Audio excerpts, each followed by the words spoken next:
بسم الله والحمد لله والصلاة والسلام على رسول الله وعلى آله وصحبه ومن والاه أما بعد. Donc on est dans la 11e partie de la lecture des fatwas sur le manhaj, les questions de manhaj qui ont été posées au Cheikh Al-Fawzan. Et le titre du livre c'est Al-Ijabat Al-Muhimma fi Mashakil Al-Mulimma, fi Mashakil Al-Mulimma. La question qui a été posée ici maintenant c'est السؤال إننا في هذه البلاد ولله الحمد نعيش في هذه الدعوة السلفية المباركة ولم يكن عندنا انقسامات وجماعات إلى وقت قريب، والبلاد من شرقها إلى غربها ومن جنوبها إلى شمالها لا يختلفون على علمائهم ولا أمرائهم، ويحبون هذه الدعوة المباركة كما سر هذا الاختلاف الذي نراه اليوم بين شبابنا، حتى سمعنا من بعض شبابنا بل من بعض دعاتنا من يطعن في دعوتنا وفي علمائنا ويهيج على ولاة الأمر. فما رأي فضيلتكم في هذا؟ يعني الجواب هذا له أسبابه. السبب الأول التعالم والاستغناء عن العلماء، لأن كثيرا من هؤلاء الشباب اكتفوا بمطالعة الكتب من غير معرفة لمضموناتها، فاكتفوا بالمطالعة واكتفوا بالجلوس بعضهم مع بعض وتعلم بعضهم من بعض فقط، وتركوا العلماء وزهدوا فيهم وجهلوهم أو جهلوهم فحرموا من العلم. وأنت إذا احتقرت العالم فإنك تحرم من علمه، فكيف بمن يحتقر العلماء كلهم؟ هذا يحرم من العلم نهائيا. هذه ناحية. Donc la question, on va commencer à traduire la réponse, et la question et la réponse.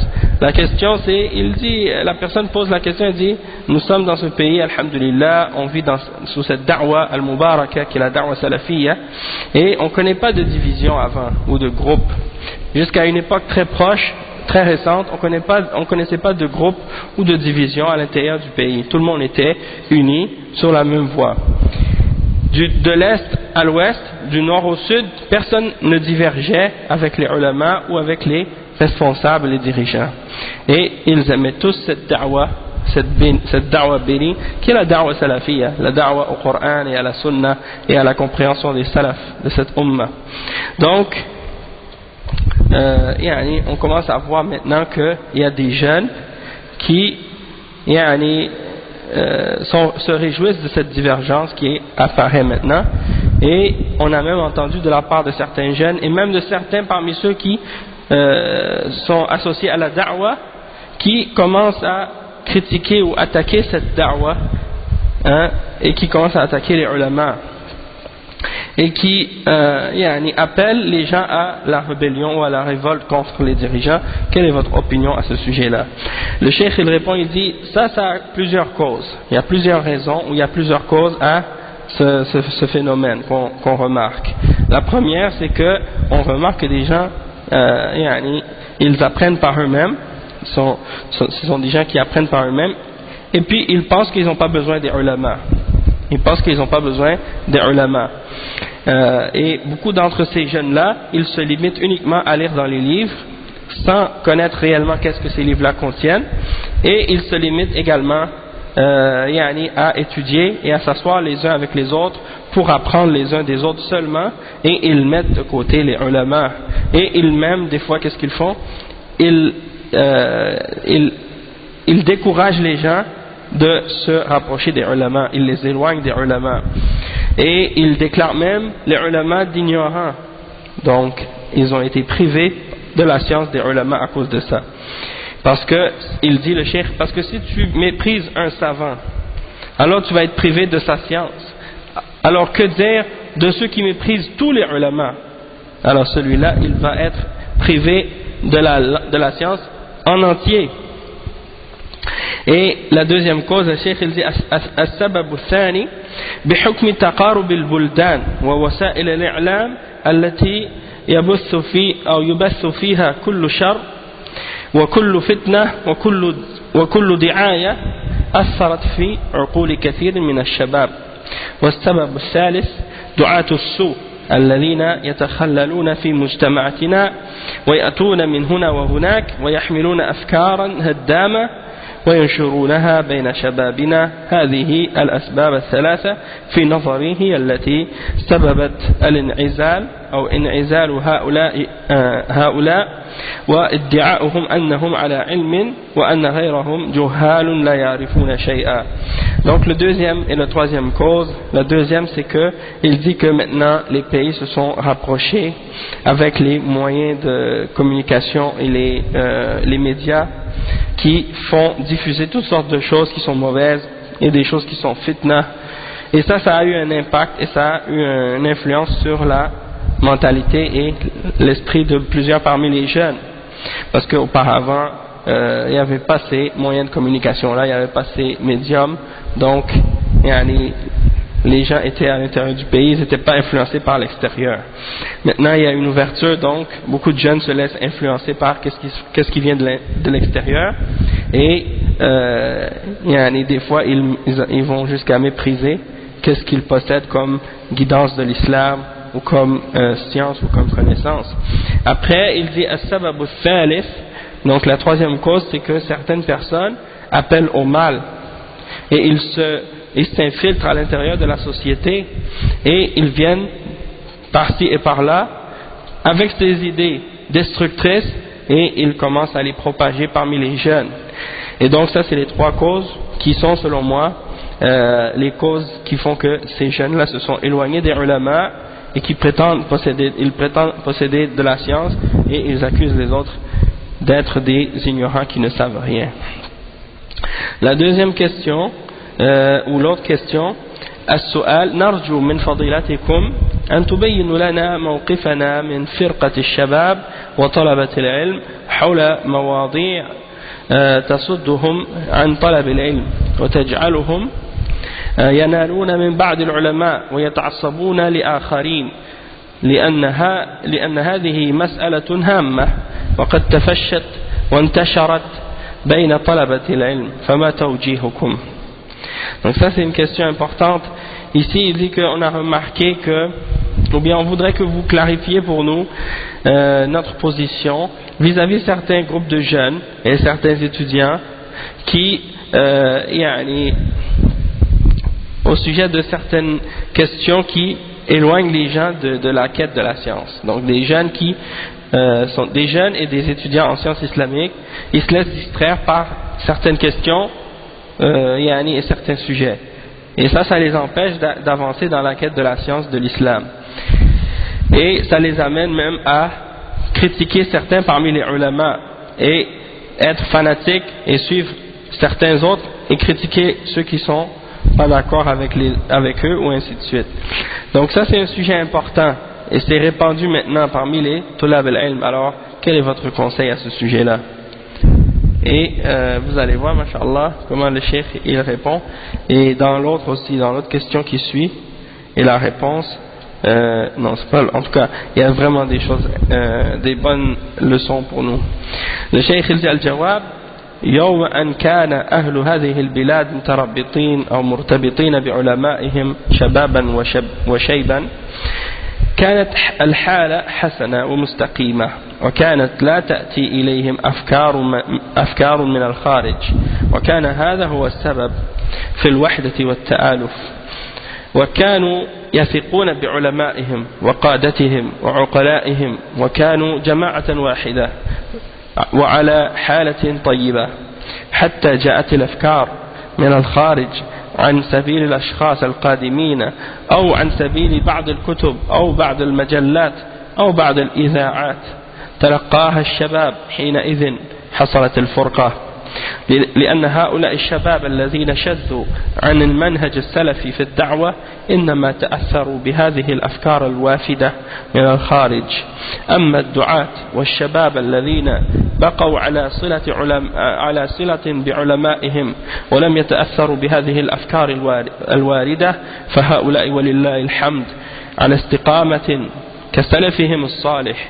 فالسبب في هذه الفرقة يرجع إلى الأفكار والمناهج الدعوية من أناس مشبوهين أو أناس مضللين يريدون زوال هذه النعمة التي نعيشها في هذه البلاد من أمن واستقرار وتحكيم للشريعة وخيرات كثيرة في هذه البلاد لا توجد في البلاد الأخرى.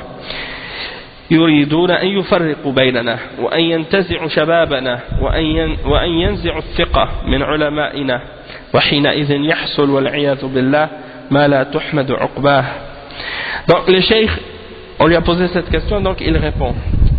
Il dit, à l'époque où les gens de ce pays étaient tous attachés à leurs savants, qu'ils soient jeunes ou vieux, tout le monde était attaché à leurs savants, et la situation était bonne, la situation était droite, et il n'y avait pas d'idées ou des idéologies qui venaient de l'extérieur qui venaient les influencer, et à cause de ça ils étaient tous unis, hein? Ils étaient tous ensemble réunis, et ils avaient confiance en leurs savants, et ils avaient confiance en leurs dirigeants et en ceux d'entre eux qui réfléchissaient,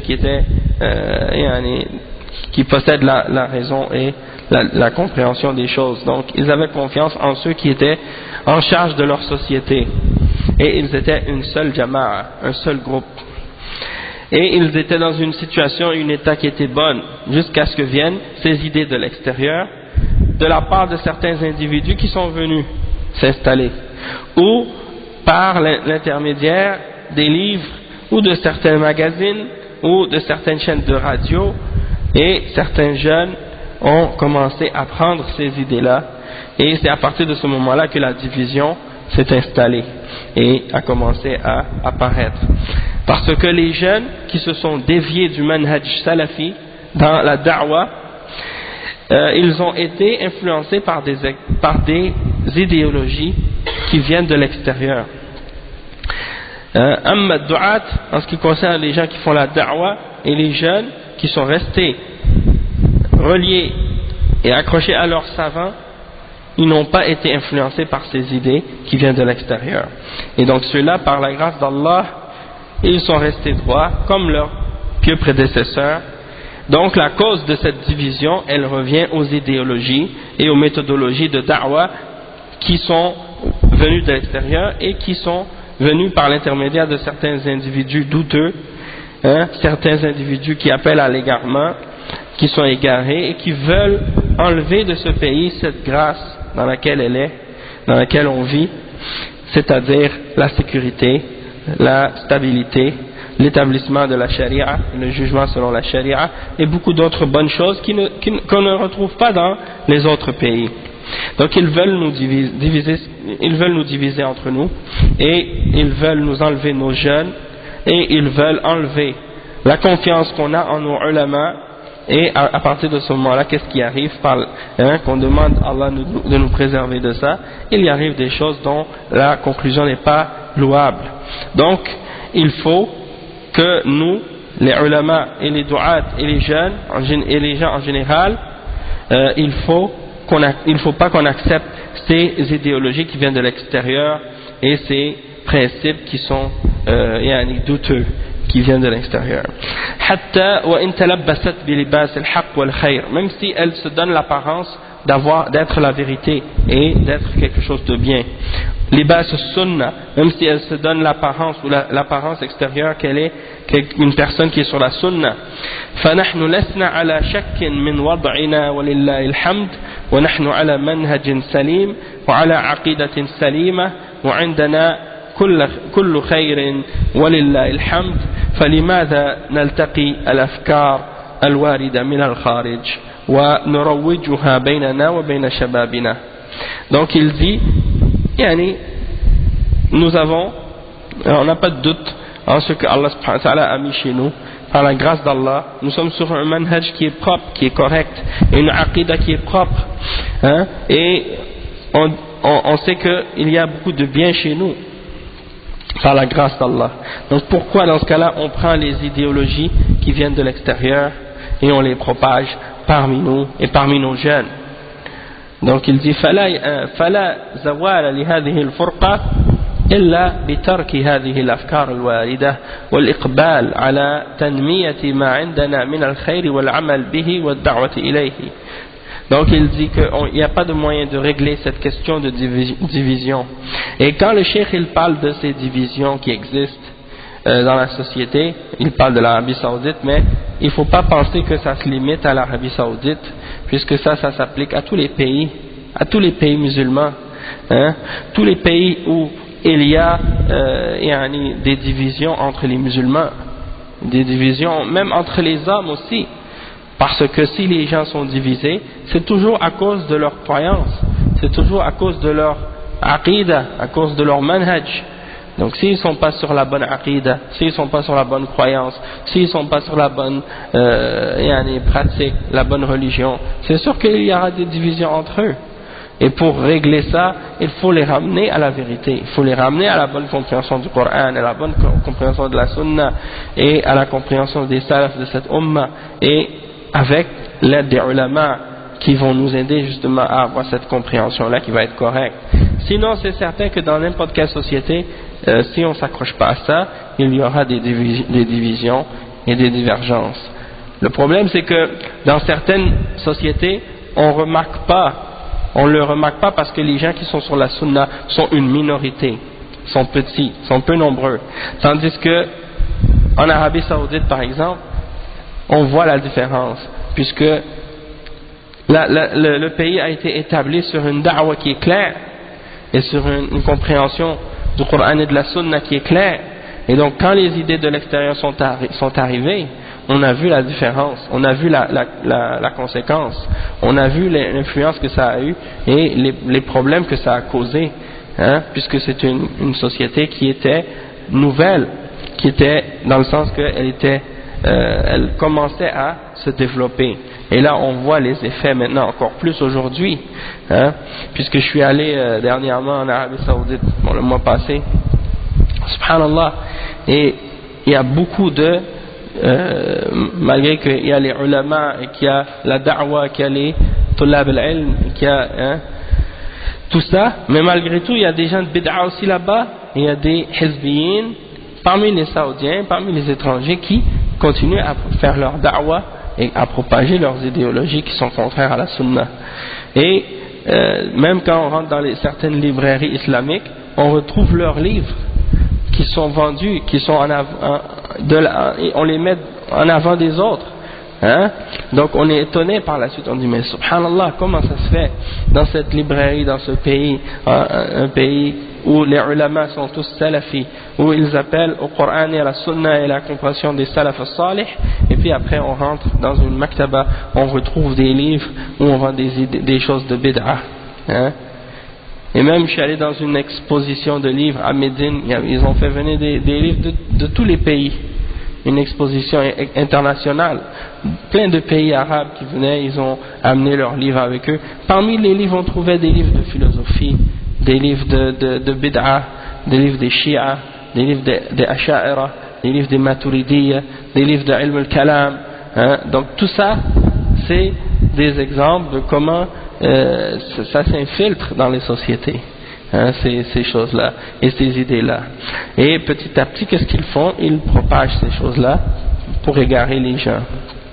Donc, c'est pour ça que le cheikh, qu'est-ce qu'il dit? Il dit, la seule manière d'enrayer cette division, c'est d'éliminer ces idéologies-là qui sont venues de l'extérieur et de ramener, hein, de se retourner vers le fait de faire augmenter ce qu'on a chez nous comme bien et comme action, hein, le fait d'appliquer ce bien-là qu'on possède et d'inviter les gens à ce bien. Il dit, le cheikh il dit, et ça c'est important, qu'est-ce qu'il dit ici? Il dit, Na'am, عندنا نقص وبإمكاننا أن نصلح أخطاءنا من غير أن نستورد الأفكار المخالفة للكتاب والسنة وفهم السلف من الخارج أو من ناس مشبوهين أو مضللين. Le cheikh il dit oui, c'est vrai qu'on a des manquements, des choses, des défauts. C'est vrai qu'on a des manques, on a des défauts. On n'est pas parfait, en voulant dire on n'est pas parfait. c'est possible pour nous de réformer nos erreurs, de corriger nos erreurs, sans faire revenir, sans faire venir ou sans faire rentrer des idéologies contraires au Coran et à la Sunna chez nous, hein, et contraires à la compréhension des salaf, faire venir ces choses-là, non. Ou bien par l'intermédiaire des individus douteux qui appellent à l'égarement. الوقت الآن وقت فتن فكلما تأخر الزمان تشتد الفتن. Donc le cheikh il dit, à l'époque actuelle on vit dans une époque de fitna, de beaucoup de désordre, de tribulation, de problèmes, hein, de division, de discorde, et plus le temps avance, plus les fitans vont augmenter. عليكم أن تدركوا هذا عليكم أن تدركوا هذا ولا تصغوا للشبهات ولا لأقوال المشبوهين والمضللين الذين يريدون سلب هذه النعمة التي نعيشها. Donc le cheikh il dit, vous devez comprendre ça, comprendre que l'époque dans laquelle on vit c'est une époque de fitna, une époque de problèmes, une époque de tentation, de tribulation, d'épreuves, de difficultés. C'est pas une époque dans laquelle on vit, l'époque dans laquelle on vit actuellement, c'est pas une époque facile. C'est pas une époque facile, c'est une époque très difficile. Et plus le temps avance, plus ça va être difficile encore. Donc, il faut que vous compreniez ça. Et n'écoutez pas les shubuhat que les gens vont propager, ni les paroles des gens qui sont douteux et qui appellent aux égarements. الذين يريدون سلب هذه النعمة التي نعيشها, ces gens qui veulent nous retirer cette grâce dans laquelle nous vivons. ونكون مثل البلاد الأخرى من سلب ونهب وقتل وضياع حقوق وفساد عقائد وعداوات وحزبيات. Donc ils veulent que nous soyons comme qu'est-ce qui se passe dans les autres pays, hein? Il y a toutes sortes de problèmes de société, de meurtre, de perte des droits, de corruption de la croyance, des discordes et des partisantismes, différents groupes. وأقول لا يقع في أعراض العلماء المستقيمين على الحق إلا أحد ثلاثة, إما منافق معلوم النفاق, وإما فاسق يبغض العلماء لأنهم يمنعونه من الفسق, وإما حزبي ضال يبغض العلماء لأنهم لا يوافقونه على حزبيته وأفكاره المنحرفة. Et il dit qu'il n'y a personne qui atteint ou attaque l'honneur des savants qui sont sur le droit chemin et sur la vérité, excepté trois catégories de personnes. La première catégorie, c'est un hypocrite dont l'hypocrisie est connue. Le deuxième, c'est un pervers ou un pécheur qui déteste les ulama parce qu'ils lui interdisent la perversité et le péché. Et le troisième, c'est un hizbi, hein, quelqu'un qui fait partie d'un groupe égaré et qui déteste les ulama parce que les ulama ne sont pas d'accord avec lui sur son parti ou sur son groupe ou ses idées déviées. Et ça, c'est les trois catégories dont le cheikh a parlé. Bon, on n'a pas le temps de rentrer plus en détail avec l'explication des autres fatwas. On s'arrête ici avec celle-là pour aujourd'hui, puis on en ira d'autres au prochain cours, Inch'Allah. Subhanakallah wa bihamdik, ashhadu an la ilaha illa ant, astaghfiruka wa atubu ilayh.